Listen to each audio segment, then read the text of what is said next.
గత 18 సంవత్సరాలుగా అనేక రకాలైనటువంటి సామాజిక ఉద్యమాల్లో భాగస్వామ్యమైనటువంటి నేను తెలంగాణ రాష్ట్ర ఉద్యమంలో కీలకంగా వ్యవహరించి అదేవిధంగా రాజన్న సిరిసిల్ల జిల్లా ఉద్యమంలో కూడా తీవ్రమైనటువంటి నిర్బంధాన్ని ఎదుర్కొని సుమారు 20 రోజుల పాటు జైలు జీవితాన్ని కూడా గడపడం జరిగింది.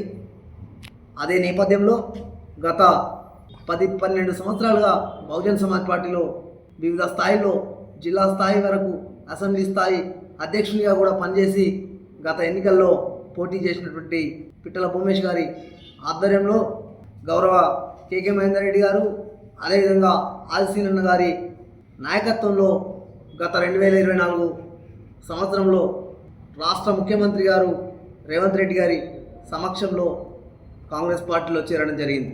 నేడు సిరిసిల్లకు జరుగుతున్నటువంటి రాష్ట్ర వ్యాప్తంగా జరుగుతున్న మున్సిపల్ ఎన్నికల్లో భాగంగా సిరిసిల్ల 22వ వార్డు స్థానిక కౌన్సిలర్ అభ్యర్థిగా కాంగ్రెస్ పార్టీ నుంచి నేను అభ్యర్థించడం జరిగింది.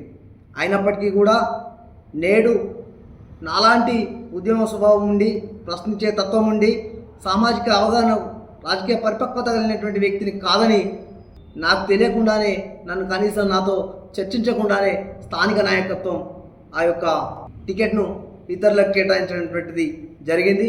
ఈ విధానాన్ని నేను నా ఆత్మాభిమానం దెబ్బతిన్నదిగా ప్రకటిస్తూ నేను నేటితో ఈ కాంగ్రెస్ పార్టీని వీడాలని చెప్పి వీడుతున్నాను.